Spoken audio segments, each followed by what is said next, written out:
أعوذ بالله من الشيطان الرجيم.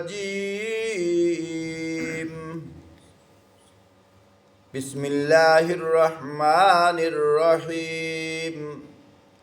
يا أيها الذين آمنوا إن تتقوا الله يجعل لكم فرقانا ويكفر عنكم سيئاتكم ويغفر لكم واللہ ذو الفضل العظیم.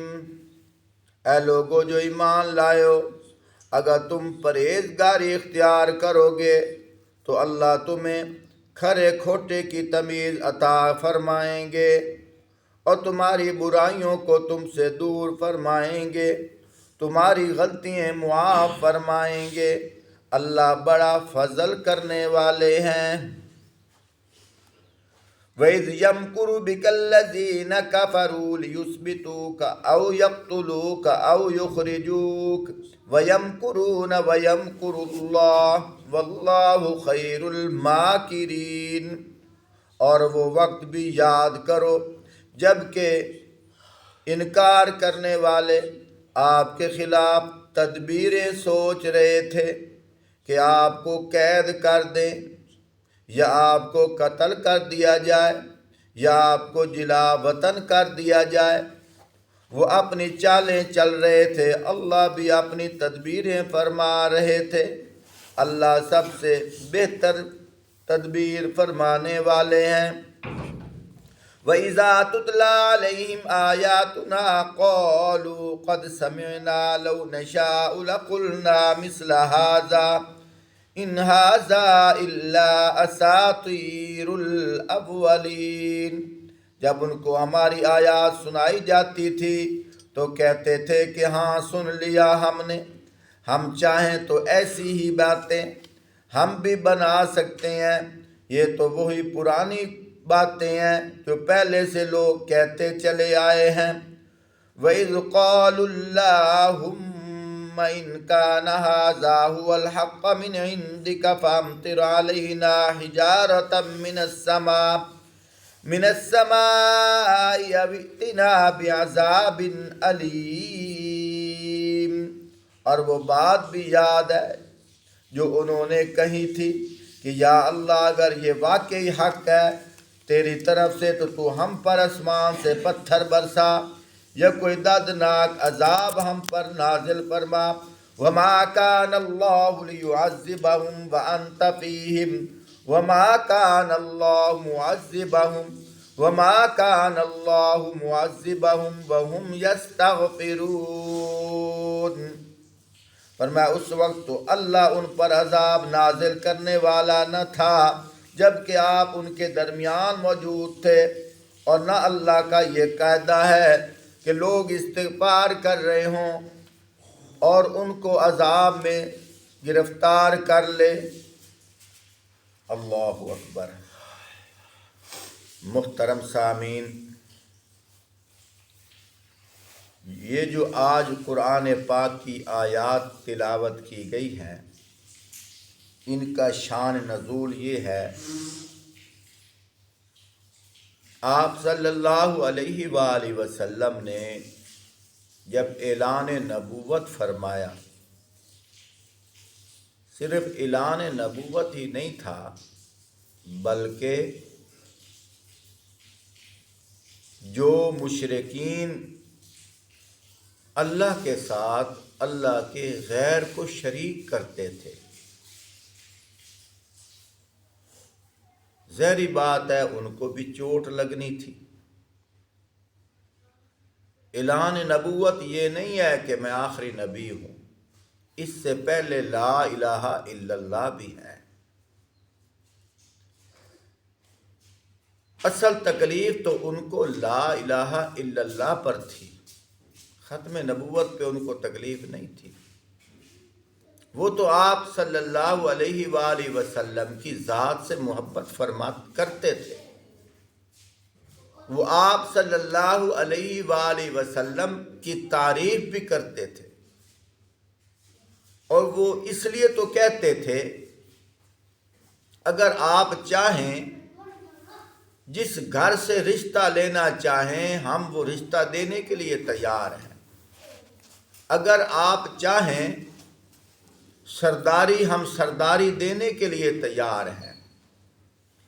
اگر آپ چاہیں جتنے خزانے ہیں ہم خزانے آپ کے قدموں پہ نچھاور کرنے کے لیے تیار ہیں۔ لیکن یہ جو آپ کہتے ہو نا، یہ جو مورتیاں پڑی ہوئی ہیں، ہمارا اعتقاد ہے، بقول ان کے ہمارا اعتقاد ہے کہ یہ بھی اللہ کے نعوذ باللہ بھائیوال ہیں، جیسا کہ آج کا مشرک کہتا ہے کہ یہ جو بزرگ ہیں قبروں میں پڑے ہوئے ہیں، انہوں نے بڑی محنتیں کی ہوئی ہیں، اور انہوں نے اتنی محنتیں کی ہیں کہ اللہ پاک ہماری سنتے نہیں، ان کی موڑتے نہیں ہیں۔ اس دور کا مشرک بھی یہی اعتماد کرتا تھا۔ فرق صرف یہ ہے، اس دور کے مشرک کا اعتقاد پتھروں پر تھا، آج کے مشرک کا اعتقاد پیروں پر ہے۔ تو اللہ پاک نے قیامت تک کے لیے یہ قانون حکم فرما دیا کہ لا الہ الا اللہ، اللہ کے سوا کوئی بھی عبادت کے لائق نہیں۔ آج کا جو مشرک ہے اس کو غلط فہمی یہی ہے کہ وہ کہتے ہیں کہ تم پیروں کو نہیں مانتے۔ اللہ کے بندو، ہم پیروں کو اولیاء مانتے ہیں، لیکن اللہ کا حق ان کو نہیں دیتے۔ ادنا سی مثال دے رہا ہوں، جو بڑا بھائی ہے اس کو بڑا بھائی تو کہنا چاہیے، جو چاچا ہے اس کو دادے کا بیٹا تو کہنا چاہیے، لیکن باپ تو نہیں ہو سکتا۔ باپ کا حق باپ کا ہے، وہ ہم کسی اور کو نہیں دے سکتے۔ یہ ایک ادنا سی مثال سمجھانے کے طور پر میں نے دی ہے۔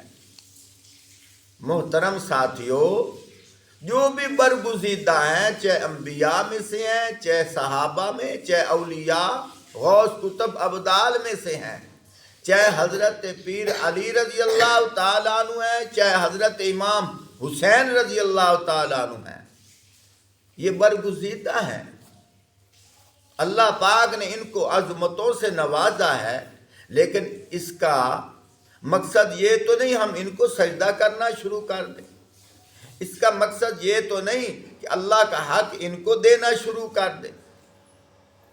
تو اس دور کا مشرک جو تھا وہ اللہ کا حق بتوں کو دیتا تھا، آج کا مشرک اللہ کا حق نبیوں کو، ولیوں کو، حضرت علی کو، حضرت امام حسین کو دے رہا ہے۔ تو اپنے ساتھ بٹھا لو۔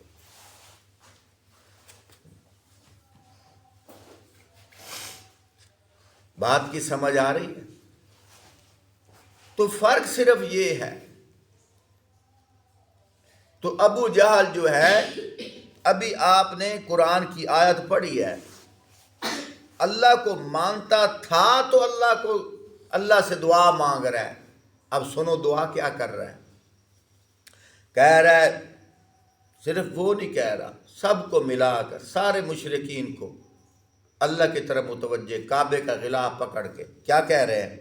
وَإِذْ قَالُوا اللَّهُمَّ إِنْ كَانَ هَذَا هُوَ الْحَقَّ مِنْ عِنْدِكَ فَأَمْطِرْ عَلَيْنَا حِجَارَةً مِنَ السَّمَاءِ أَوِ ائْتِنَا بِعَذَابٍ أَلِيمٍ۔ فرمایا مشرکین آ کر خانہ کعبہ کا غلاف پکڑ کے کیا کہہ رہے ہیں کہ یا اللہ، اللہ کو مانتے ہیں تو کہہ رہے ہیں نا، یا اللہ اگر یہ واقعی حق ہے، یعنی حضرت محمد صلی اللہ علیہ وآلہ وسلم ان کی جو بات ہے وہ واقعتاً اگر حق ہے، سنیے، فرمایا اگر واقعی حق ہے تیری طرف سے تو ہم پر آسمان سے پتھر برسا۔ اب دیکھو اللہ کو مان رہا ہے تو اللہ سے مانگ رہا ہے نا کہ اگر یہ حق بات کہہ رہے ہیں جو ہمارے دل نہیں لگ رہی تو پھر یا اللہ آسمان سے ہمارے اوپر پتھر برسا یا کوئی دردناک عذاب ہم پر لے آ۔ یہ ابو جہل کہہ رہا ہے، اور کس کو کہہ رہا ہے؟ اللہ کو کہہ رہا ہے۔ آپ صلی اللہ علیہ وآلہ وسلم نے بھی اللہ پاک سے دعا مانگی، یا اللہ اب تو یہ مشرکین خود آپ سے دعا مانگ رہے ہیں، یا اللہ ان پہ عذاب بھیج دے۔ اللہ پاک نے جواب دیا، وَمَا كَانَ اللَّهُ لِيُعَذِّبَهُمْ وَأَنْتَ فِيهِمْ وَمَا كَانَ اللَّهُ مُعَذِّبَهُمْ وَهُمْ يَسْتَغْفِرُونَ۔ یہ آیت نمبر 33 سورۃ الانفال نامہ پارہ۔ فرمایا اس وقت تک اللہ ان پر عذاب نازل کرنے والا نہیں ہے جب کہ آپ ان کے درمیان موجود ہیں۔ میرے محبوب آپ کی وجہ سے، آپ کی برکت کی وجہ سے ہم ان پر عذاب نہیں بھیج رہے۔ میرا غصہ تو بہت ہے، میں غصہ کرتا ہوں، لیکن جب آپ کا چہرہ دیکھتا ہوں میرا غصہ بھی ختم ہو جاتا ہے۔ جب آپ ان پہ موجود ہیں، فرمایا اس وقت تک میں عذاب نہیں بھیجتا۔ کیوں؟ اس لیے کہ آپ رحمت للعالمین ہیں۔ کل کوئی یہ نہ کہے کہ حضور تو پوری کائنات کے لیے رحمت تھے، حضور کے ہوتے ہوئے اللہ کا عذاب آ گیا، پھر رحمت تو نہ رہے۔ میرے محبوب میں نے اس بات کی لاج رکھی ہوئی ہے۔ اور آگے وَمَا كَانَ اللَّهُ مُعَذِّبَهُمْ وَهُمْ يَسْتَغْفِرُونَ، فرمایا اس وقت تک بھی عذاب نہیں آئے گا جب تک یہ استغفار کرتے رہیں گے۔ یہ خود اللہ پاک قرآن میں فرما رہے ہیں، فرمایا اس وقت بھی عذاب نہیں آئے گا۔ اب دیکھو یہ اللہ کو مانتے تھے تو اللہ سے دعا مانگ رہے ہیں۔ جھگڑا اس بات پہ تھا کہ آپ صلی اللہ علیہ وآلہ وسلم جن کو شریک کرتے تھے کافر، آپ صلی اللہ علیہ وسلم ان کی نفی فرماتے تھے۔ اور آج کے زمانے میں بھی اسی طرح ہے، ہمارا جھگڑا اسی بات پر ہے کہ جن کو اللہ کے ساتھ شریک کیا جا رہا ہے ہم اس کی نفی کر رہے ہیں اور ہمیں گستاخ کہا جا رہا ہے۔ اس وقت انبیاء کو، جب انبیاء کلمہ حق کہتے تھے اس وقت ان کو گستاخ کہا جاتا تھا۔ حضرت ایوب علیہ السلام کے اوپر کم و بیش 70 سال جب یہ تکلیف آئی تو اس دور کے جو مشرک تھے وہ کہتے تھے دیکھو ہمارے بابوں کو برا بھلا کہتا ہے نا، ہمارے بابوں نے پکڑ لیا ہے۔ آج بھی کسی موحد پہ پریشانی آ جائے تو کہتے ہیں دیکھو ہمارے پیروں نے پکڑ لیا ہے۔ تو خود اندازہ لگاؤ محترم ساتھیو، انسان تعصب سے ہٹ کر 1 منٹ کے لیے سوچے، ہم نے آج تک اولیاء کی گستاخی نہیں کی۔ ہم تو صرف یہ کہتے ہیں جس سٹیج پہ اولیاء ہے جو ان کا مرتبہ ہے وہ دو، مرتبہ بڑھاؤ نہیں، اتنا نہ بڑھاؤ کہ خدا کی دہلیز تک پہنچا دو۔ خدا کو اس طرح مانو جس طرح مصطفیٰ نے کہا، مصطفیٰ کو اس طرح مانو جس طرح خود خدا نے کہا۔ جو جس کا مقام ہے اس کے مقام کے مطابق ان کی تعریف کرو، اتنا بھی نہ بڑھا دو۔ فرق صرف اتنا ہے، اور ہمارے اوپر یہ لیبل لگ گیا ہے جے نبیوں کو نہیں مانتے، ولیوں کو نہیں مانتے، حضرت علی کو نہیں مانتے۔ اگر ہم حضرت علی کو نہ مانتے ہوتے توبہ استغفار، پھر ہم نے حضرت کہنا تھا۔ حضرت امام حسین کو نہیں مانتے، حضرت امام حسین رضی اللہ تعالیٰ عنہ تو ہمارا ایمان ہے، حضرت علی رضی اللہ تعالیٰ عنہ تو ہمارے ایمان کے حصہ ہیں۔ جب تک ہم حضرت علی رضی اللہ تعالیٰ عنہ کو کامل اکمل عظیم انسان نہیں مانیں گے، ہمارا ایمان بھی نہیں ہے، لیکن سجدہ اللہ کا حق ہے اور منسوب کر کے حضرت امام حسین کے گھوڑے کو سجدہ کیا جا رہا ہے، تو یہ شرک نہیں تو اور کیا ہے؟ سجدہ اللہ کا حق ہے، منسوب کر کے پیروں کی قبروں پہ کیا جا رہا ہے، یہ شرک نہیں تو اور کیا ہے؟ نظر و نیاز کے لائق میرے اللہ پاک ہیں، منسوب کر کے یہ پیروں کی طرف منسوب کیا جا رہا ہے۔ قسم اللہ کے نام کی اٹھانی چاہیے، یہ پیروں کے درباروں پہ قسمیں اٹھائی جاتی ہیں۔ فرق صرف یہ ہے، لوگ سمجھتے نہیں، الٹا ہمارے اوپر ناراض ہوتے ہیں۔ ہاں کچھ ایسے لوگ ہیں جو علماء کا لبادہ اوڑھ کر لوگوں کے اندر غلط دین پھیلاتے ہیں، ملاوٹ والا دین پھیلاتے ہیں۔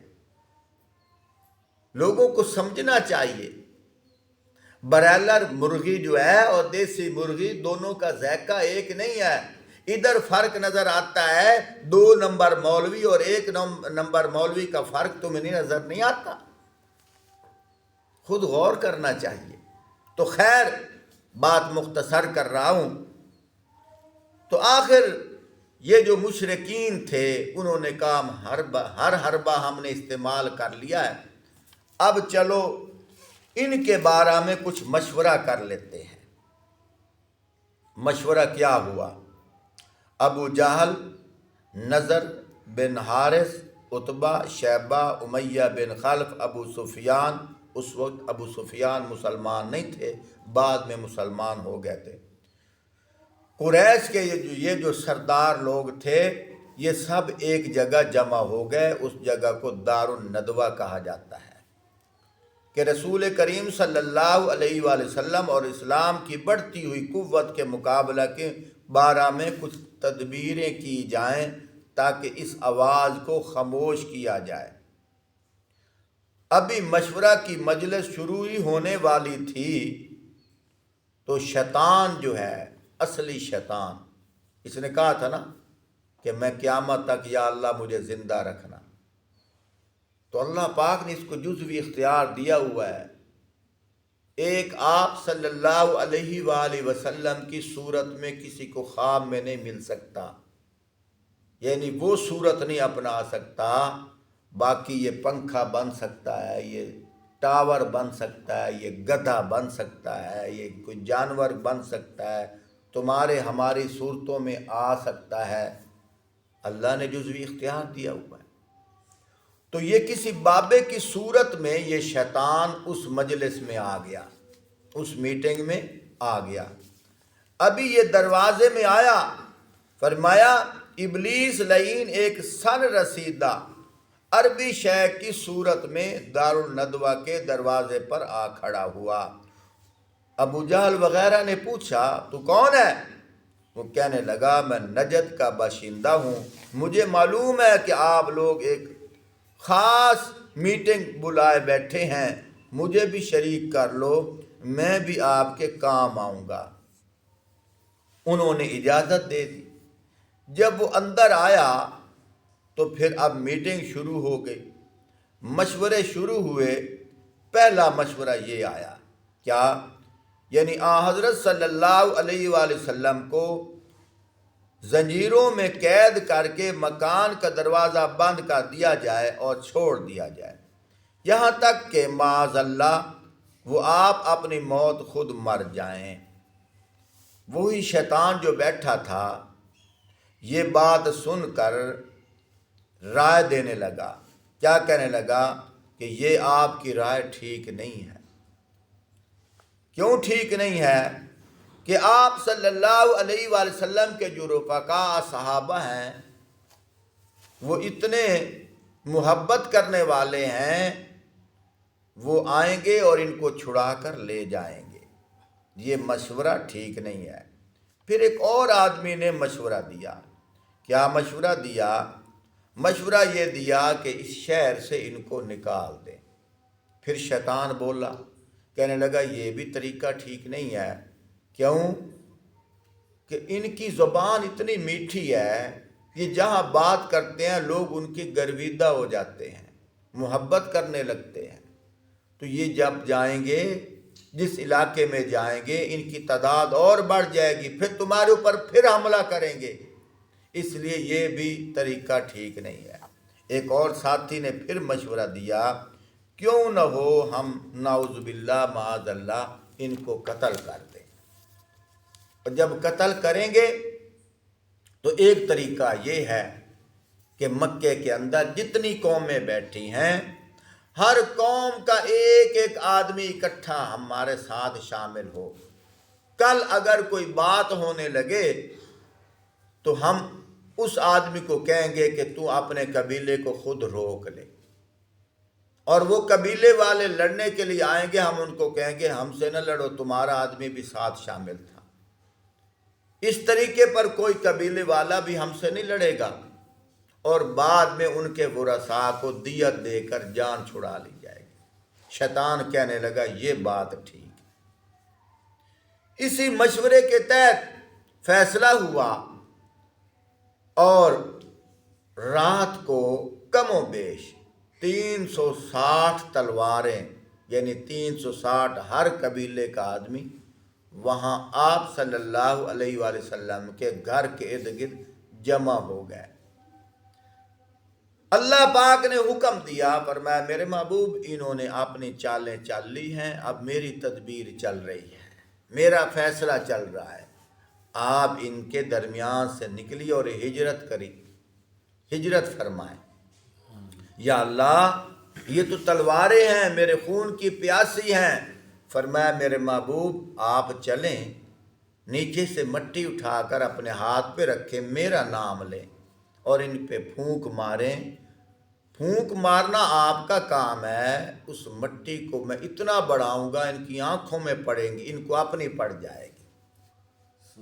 اللہ پاک وہ ذکر فرما رہے ہیں، وَإِذْ يَمْكُرُ بِكَ الَّذِينَ كَفَرُوا لِيُثْبِتُوكَ أَوْ يَقْتُلُوكَ أَوْ يُخْرِجُوكَ وَيَمْكُرُونَ وَيَمْكُرُ اللَّهُ وَاللَّهُ خَيْرُ الْمَاكِرِينَ۔